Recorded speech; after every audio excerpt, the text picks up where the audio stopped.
অনেকেই ভাবেন এতে কোনো সমস্যা নেই। আপনি কি গরম ভাত বা রান্না করা তরকারি সরাসরি প্লাস্টিকের কন্টেইনারে রাখেন?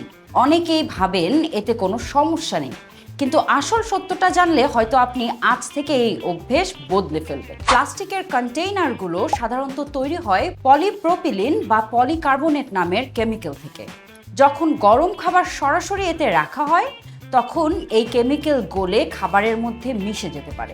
বিজ্ঞানীরা বলছেন বিশেষ করে বিপিএ নামের এক ধরনের রাসায়নিক লিভার, কিডনি বা হরমোন সিস্টেমকে মারাত্মকভাবে ক্ষতিগ্রস্ত করে। আপনি হয়তো আজ একবার রাখলেন, কালও রাখলেন, কোনো সমস্যা হলো না, কিন্তু দীর্ঘমেয়াদে শরীরে এই কেমিক্যাল জমতে থাকে, যার প্রভাব আসে ধীরে ধীরে। অনেকের অজান্তেই হচ্ছে হজমের সমস্যা, হরমোনের ভারসাম্যহীনতা কিংবা ক্যান্সারের ঝুঁকি। আপনার ফ্রিজে নিশ্চয়ই দেখা যায় খাবারের রং বা গন্ধ বদলে গেছে।